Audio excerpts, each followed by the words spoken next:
12 people have been arrested. What were they doing to be arrested? Or why have they been arrested? Because they were attempting to enter State House. Sikuzi mnataka kwenda home peke yenu. Muna gatekeep form. Kwa nini mtuiti? Apparently, those guys were not going to occupy State House. Hapana. Those guys walikuwa wameenda kudai haki yao. But apparently, Ruto is so... Kudili na mwizi tu ni kudili na mwizi. Si mnajua Ruto amekuanga mtaani, amekuwa Nairobi for the past 2 days trying to sell his union between him and Raila Amolo Odinga.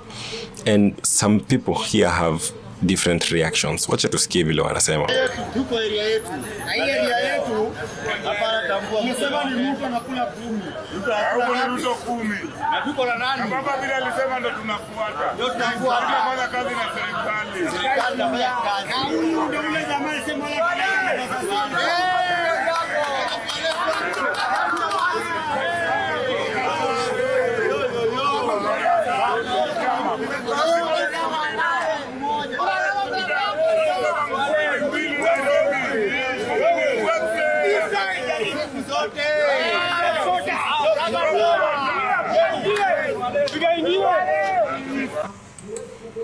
Sometimes I really want to understand, because personally I don't live in Nairobi. I want to understand, is the life different in Nairobi? Does it mean Nairobians are experiencing a different kind of life?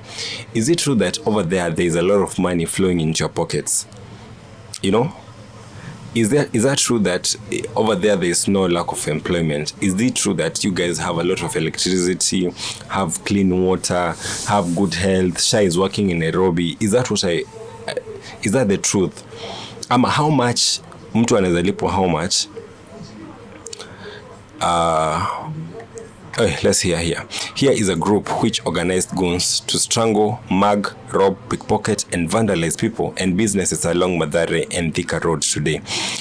5 million Nairobi residents should not be held hostage by a group of goons. If Mwea residents burnt the homes of Mungiki members and eradicated the sect's resurgence recently, so shall Nairobians. So, what we've been told is that these goons, they were actually paid. And let's see another clip so that then we analyze this whole thing. So there's also this clip, which I'll tell you what it is before even we watch it. So this is Mathare, where people are being paid to attend William Ruto's rally. They write down your name, ID number, and phone number with the promise of 200 Kenya shillings after the rally. We are going to expose the nakedness of this man with no fear. Kenya ni home, and home must be respected. Let's see the people that are getting paid. Let's even begin there. Hii ni shimo, hii ni trouser imetoboka. Unajua utaniambia ni fashion. Hakuna fashion kama hii. Huwezi toboa trouser kwa matako useme ni fashion. Are you crazy? Okay.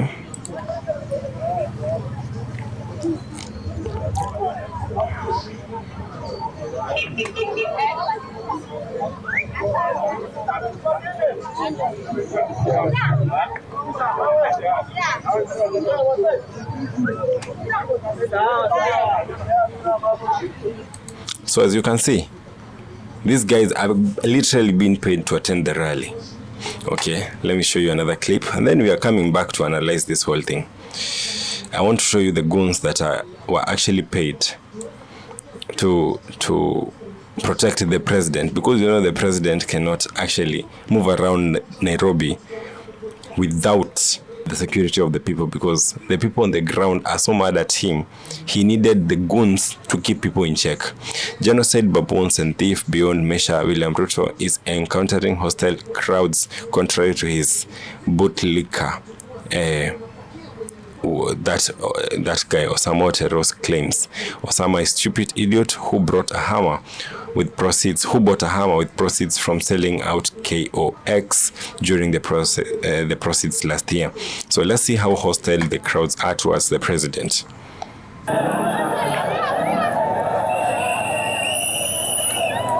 Unatudanganya sana. Wanatudanganya sana bro. There is actually a clip where the people were almost attacking the president, and you can see the goons because they had walikuwa na zile mafimbo za miti, zile miti za majembe. They were trying to tell people, hey, back down, back up. Not the police, the goons. So one more video and then we analyze this whole story. This is for entertainment purposes only. So I've seen Ati Nabi has gone to Eastleigh. You guys think it's just Ati a tour of the city. Energy harvesting. They are so desperate for energy. And you know what happened is, the Brotherhood kind of rejected Nabi. They don't fully accept him. That's why when you even saw Charlie coming to town, Mudavadi had to be there because there had to be someone from the Brotherhood tuning in. And when he realized that, that's why now Nabi went and put a Muslim altar in State House. That's why the whole vibe changed from the way it used to look colonial. Now it's looking Arabic. And he came together with the Muslims and the Ismailis. So the Costarian Muslims, the Yemenis Muslims, the Shisha, Shasha, whatever, Ismailis. He came together and that's now his altar. So when he was going through Mandera, he was gathering energy. But that energy was cut by the Isiolo youth. When they rejected him, it's like they cut that train and he went home empty. That's why he was so bitter. And the Subaru boys were there like that night. Anyway, his time is running out. And there's several prophets who have said, Sijui, they don't see him reaching the end of March. Sijui, they don't see him reaching the end of April. Prophets Wanguvu, by the way.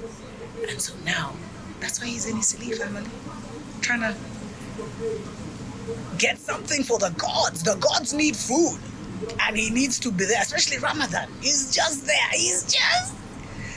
Anyway, as I told you, all altars, all foreign altars are being uprooted. Because the Most High has decided that it is time, and now is the time for Kenya to be free.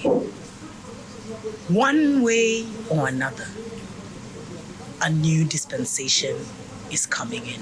It's actually already, the transition has actually already begun. And if you know, you know. A lot of things have been said. This one, hata sijui niseme nini. I'm lost for words. Gathering energy. Actually, someone had made a video on such a thing, that when politicians come and there are a lot of people, they're actually getting energies from the people. Wala watu wanajua mambo ya energy. Emu explain to us, is it true that the more people go to a rally, the more the guy who has organized the rally usually actually gets energy from those people? Is that true? But even as the president is going around trying to sell his union with Raila Odinga, he's still making some false promises.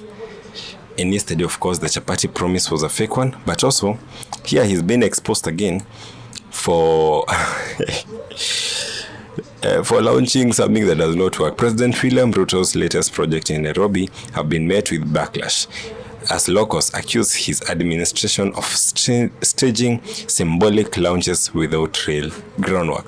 Morara alienda wapi? You guy, Morara alikuwa ana out mzae, mkampiga vita sasa. Morara hata ana morali ya kuendelea kufanya hiyo kazi bana. We need Morara to come and tell us how our money is being misused. But let us listen. Bana Ruto ameshinda hapa ni Mathare, anasema launch nyumba, hata hakuna material. Hii carpet imejengwa asubuhi, hii corridor na wakeka hapa red carpet, huko tu ni shamba imejaa mboga. Hiyo ndio kitu launch leo. Ameweka tu hapa beacon, hakuna hata material, hata hakuna kitu moja. Hii tu ni ukora.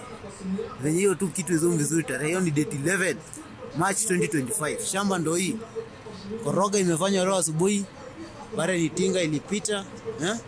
Shamba ndo hii. Kwa hapa tu utalii. Ile ni Thika Road. Hapo tu utalii hapa tu. Panitaka Muthaiga kwa mto. Sasa Ruto ameshinda huku leo, watu wamelipa huku pesa mingi sana. Kila mtu alikuwa anaandika jina anapatiwa 200. Leo pia watu wameibiwa. Magango huko, watu wamerudi bila masimu.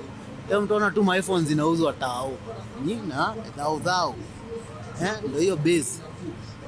Kwa tu hapa tu. Yuko hapa mzee tu kwa mtu tu. Kisha teremka, hiyo ni vikaro. Kisha mbote imechukuliwa tinajengwa manyumba. Hii ni ufala. Wakenya mfungue macho.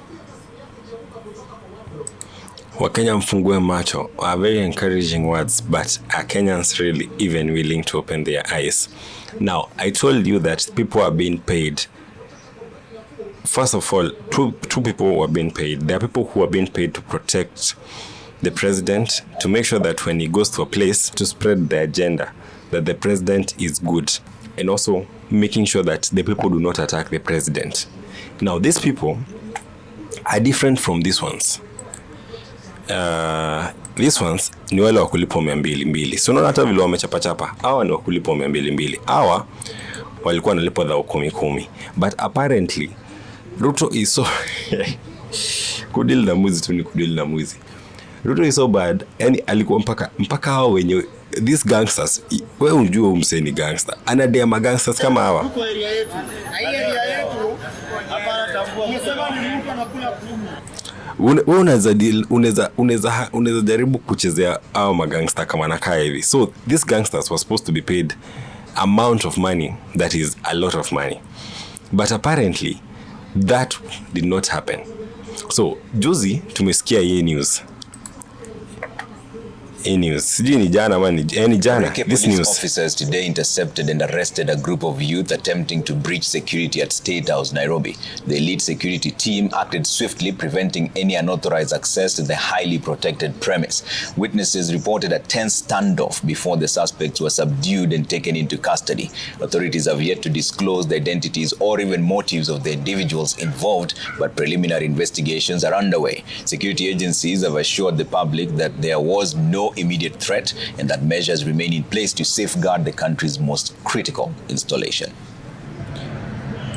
So tuliambiwa tu ni a group of youth walikuwa wameenda wanataka kuingia State House, but like if you are someone who reasons, mtu mwenye anatumia akili yake vizuri, you'd be like, how can just youth go to the State House without alerting other youth? As a matter of fact, indo kitu madam alikaa ameshindwa kuelewa, because mambo ya kwenda State House tunaendaga wote, sikia.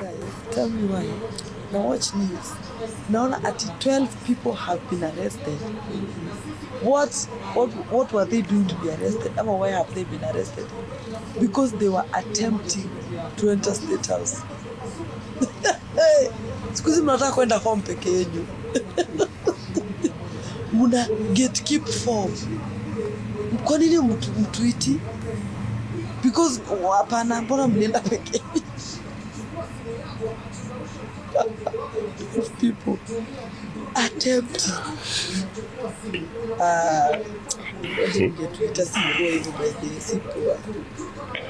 una gatekeep sherehe.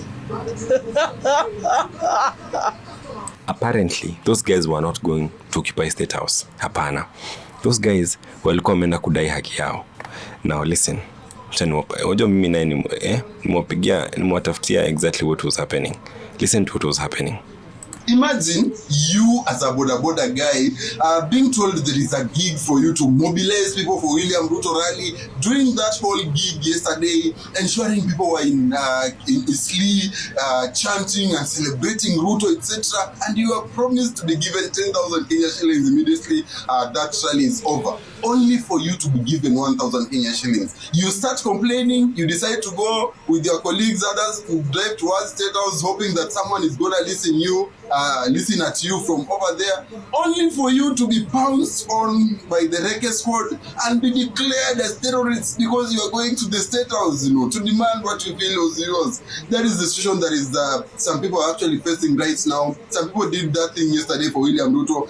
They were paid less, and right now it is not even clear where they are. Probably where they are, they have been tortured, etc. Very many things might have already happened to them. I don't really understand why some people are too greedy to fall for some of these offers, especially from this government. We are dealing with a government that is not quite clean, and if you are taking gigs from this government, there is also a very high likelihood that this same government might at one point turn against you, and they'll use you as an example or even make you disappear.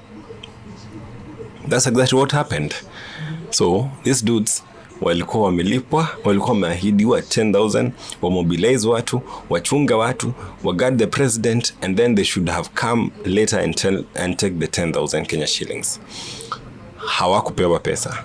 So they said, let us go towards where? Let us go towards the State House and get our money. Rekes from nowhere pounced on them, say, and these guys now are being called criminals who wanted to occupy the State House. It is a sad day. Ruto mwenyewe hata haogopi criminals. Haogopi wase wanduthi. Haujui wase wanduthi wanaweza mfungia wewe. This time we learn. This government is willing to shortchange anyone and everyone.